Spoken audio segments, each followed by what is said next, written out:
You're listening to This Week in America with Rick Bratton. Welcome back, everybody. This Week in America, website thisweekinamerica.us. As mentioned, our guest on the program, Amelia Arcamone-Makinano. She worked for the New York Post, writing educational articles that won praise from U.S. Secretary of Education William Bennett. Was a New York City teacher for 24 years, a United Federation of Teachers chapter leader, mortgage broker prior to the 2008 foreclosures, and twice named Best New York City Attorney upon litigating before the New York State Supreme Court pro se. She is the author of the new book, Kronos, All-Devouring Federal Reserve. It's an interesting and provocative account of the Federal Reserve. Amelia, welcome to the program. It is so great to have you on the show. Oh, thank you, Rick. It's so good to be with you.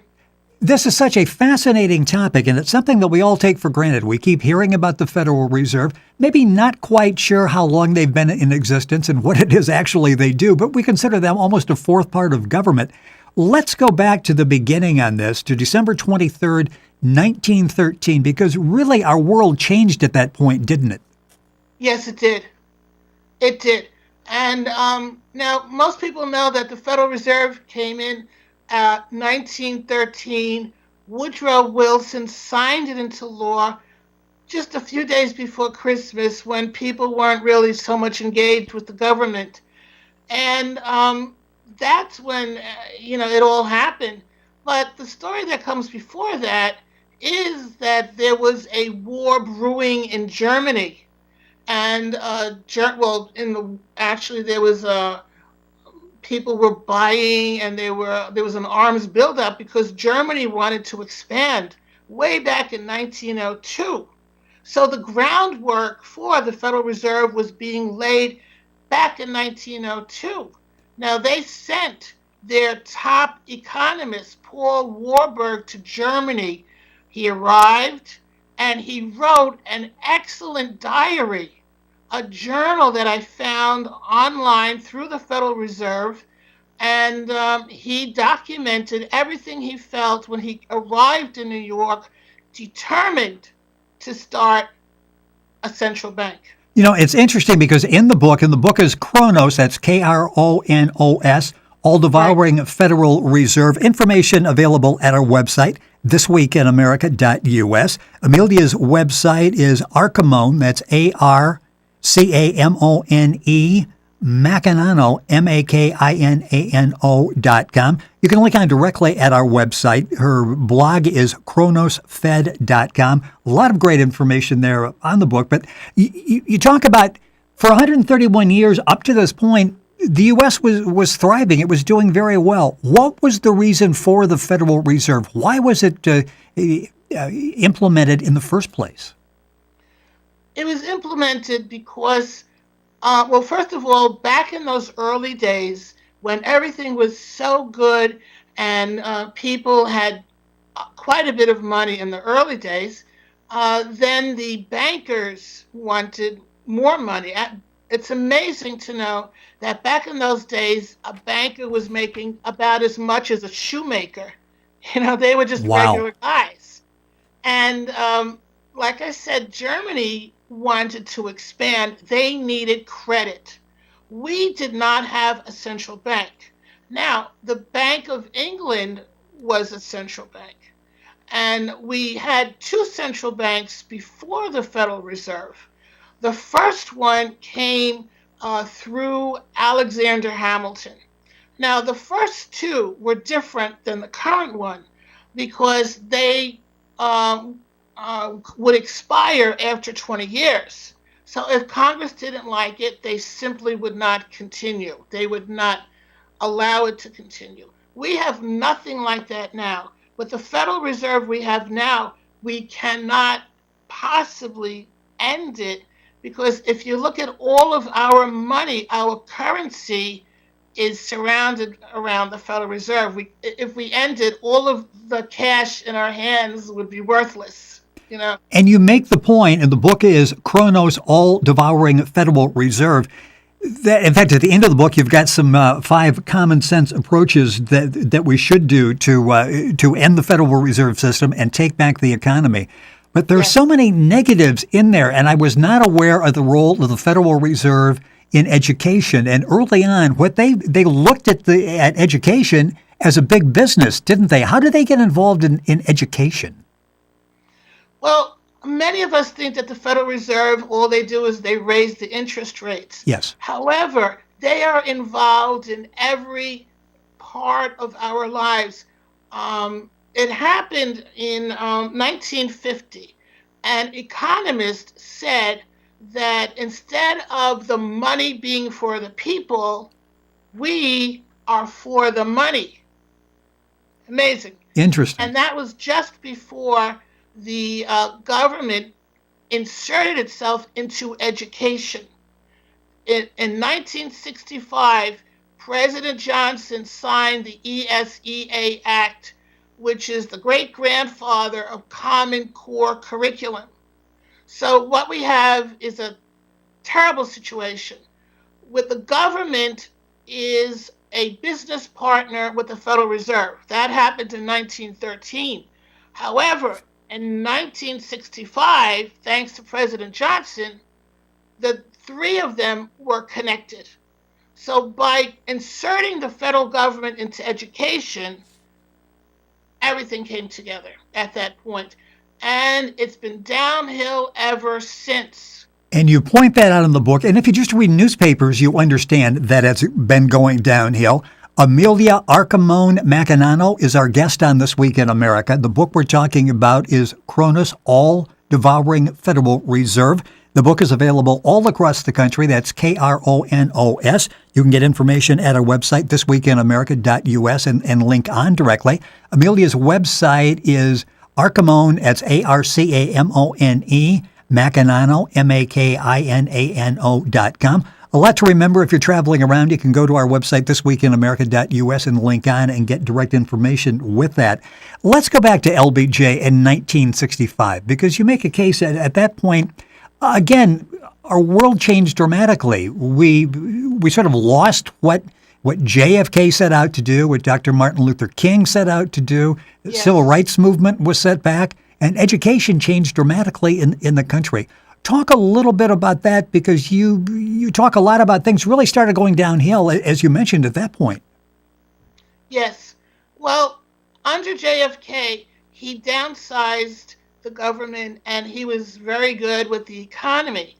And when it came into LBJ's hands, he started his Great Society program, and he began to grow the government.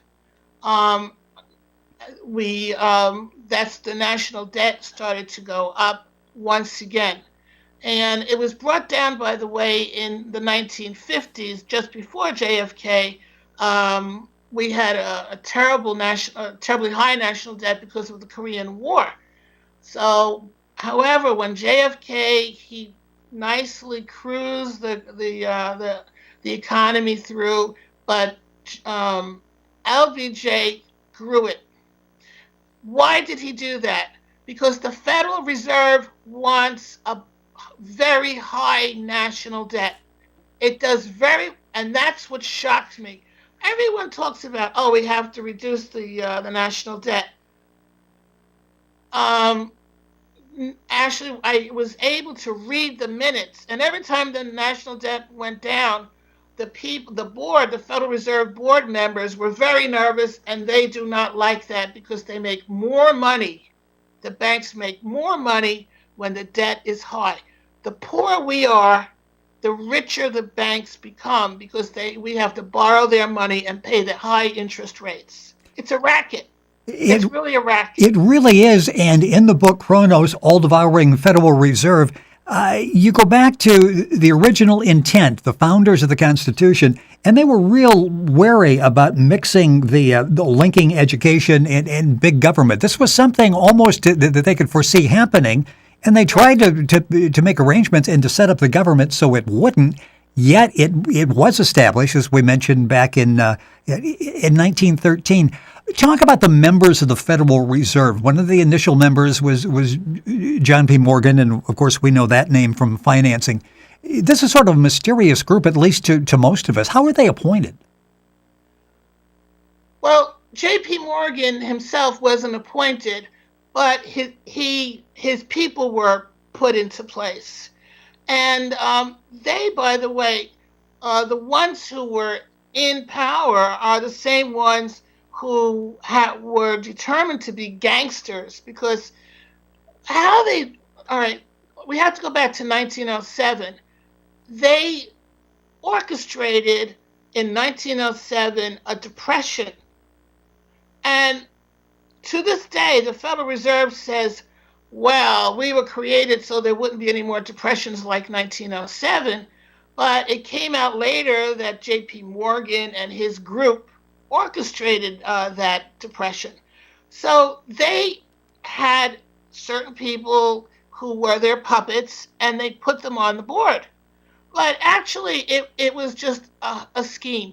Now, they purposely did not use the words central bank, because everybody knew what the problems were. And Paul Warburg was put on as a member, and he was like the ringleader. Remember, he came from Germany with the intent of providing money for Germany, which led to World War I. That's why World War I, 1914. So, Now, the financial link is I'm sorry? Yeah, the financial link is incredible when you look back at that, and you've done an excellent job of laying out history for us. And there's a direct correlation there. We helped fund that. Yes. So it grew, but we stayed out of it. And we were making a fortune because the USA, we had the steel and we had everything that was needed. This war was literally a racket to make money, for the bankers to make money. If the Federal Reserve had not been created, it would never have gone as far as it did. Never. They were all broke over in Europe. So what Paul Warburg created was what he called elastic currency. What does that mean? Credit. So they borrowed money, and our banks were lending them a fortune. A fortune. The name of the book we're talking about is Kronos. That's Kronos, All-Devouring Federal Reserve. Our guest on the program, Amelia Arcamone-Makinano. Her website is Arcamone, that's Arcamone, Makinano, Makinano.com. Link on directly by going to our website, thisweekinamerica.us. Time is going by so quickly, and we'll have Amelia back on the program. So many really fascinating topics to talk about. It's interesting, when you go to the website, you've got some videos from C-SPAN. And one that I had to watch several times because I couldn't believe I was seeing what I thought I was seeing is a congressional hearing. Representative Grayson from Florida is talking to Paul Bernanke, that time head of the Federal Reserve. And Congress is trying to find out what happened to $500 billion. That's with a T, $500 billion. And Bernanke is trying to sort of explain this. I'm still not sure he explained it adequately. But talk a little bit about that, because this was some involved central bank liquidity swaps or currency swaps. Talk about that, because it's fascinating. Here's $500 billion we're trying to get an answer for as to what happened to it, and really never got an answer. Well, this has been going on since the very beginning.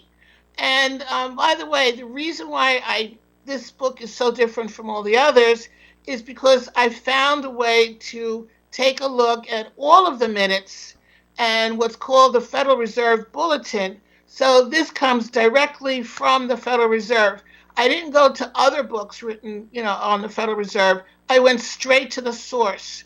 And I also found, and of course, as soon as I got in there, the first place I went to was around the Depression to find out. I wanted to know myself, why was there the Depression? And it's something that has not been made public yet. And it relates to the Bernanke session, because they've always been missing money. And right around the Depression, just before it, they were missing $600 million in gold.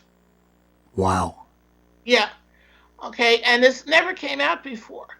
So I kept reading the bulletin, and for a while they didn't mention the Depression, for a while. And then finally, later, a little bit left, about a year and a half later, they said, well, maybe the credit, they call it the credit crisis, was caused because we sent too much money over to, too much gold to Europe. And that's the 600 million. It was never recovered, never. And with Bernanke, but I saw other videos where they're just missing money and they just shrug. Congress is speaking to them. It got out of control because we are supposed to be the Treasury Department is supposed to be managing the money, not these are private bankers. The Federal Reserve is not created for the best interest of our country. It's for the best interest of the bankers. You know, what's amazing is your background as a journalist, as an educator, and we haven't even talked about the impact the Fed has on education, and as an attorney. And I get the impression, as you did research, you were really shocked at what you were finding. I was, and I called up my friends. What happened is I didn't do the research first and then wrote the book. I was writing the book while I was researching. And it was like pulling a string, and I was not prepared for where I was going to go. All these myths, especially about the national debt, I was shocked to find out, but it helped me to understand why education reform doesn't work. It doesn't work. I was there. I tried so hard while I was a teacher and a chapter leader, and I also was a grant writer. So I was coming up with these great ideas. And what they did is they took my ideas and they grabbed the money. The national debt went up, which is, to some people, it's a good thing, which is amazing. And there's no real interest in, see, someone should talk about, but when I studied Sicily, I realized that the reason for the illiteracy, why our grandparents, they came to this country illiterate because their governments wanted them to be illiterate. And that's now. I actually saw this in the archives where they actually say minimum knowledge for a, quote, stable democracy. They don't want us to learn. Now, Common Core curriculum, those people need to know this. The federal government must be removed from the classroom. They must. Because ever since they came into the classroom, since 1965, 1983, the story came out that students' critical thinking skills are so bad, and nobody knew why, and I was able to track it all the ways down. Well, we will talk about that on the next program. We definitely will have Amelia back, and we'll talk about the Fed's role in increased college tuition, bank bailouts, disappearing middle class, illiteracy, and just a couple of minutes left in the program. As I'm reading the book, it's hard to remember back that at one point we actually were a world leader, if not the world leader in education. And you talk now about reading and math levels dropping below that of Vietnam and the Slovak Republic. Did I read that correctly? Yes. We are one of the 5 biggest spenders in education, and that was in 2012. Our math and reading literacy rates are below Vietnam. Now, as an educator, I was in the classroom and I saw what was happening. We were not allowed to teach grammar to the students. And the teachers are always shaking their heads. But unfortunately, we are not allowed, we are not allowed to teach because of all the mandates that are being put into the classroom. Boy, that's a fascinating topic for another program, and I want to get your perspective on that, the historical perspective as you've looked into that, and the real practical look at this that you've seen from being in the classroom. Our guest on the program, Amelia Arcamone-Makinano, and the website is arcamone-makinano.com. That's ARCAMONEMAKINANO.com. You can link on directly by going to our website, thisweekinamerica.us. Her blog site is kronosfed.com. That's KRNOSfed.com. That'll be on the website as well. And the name of the book is Kronos, All-Devouring Federal Reserve. Amelia, it's been a pleasure to have you on the program. Look forward to having you back on the show. An excellent job. The book is an interesting and I mentioned a provocative account of the Federal Reserve, a great website as well. Thank you for being with us on the program. Oh, thank you so much, Rick. It's certainly been a pleasure to be talking to you. Thank you, and we will do it again. And all the information on today's program, of course, available at our website, thisweekinamerica.us.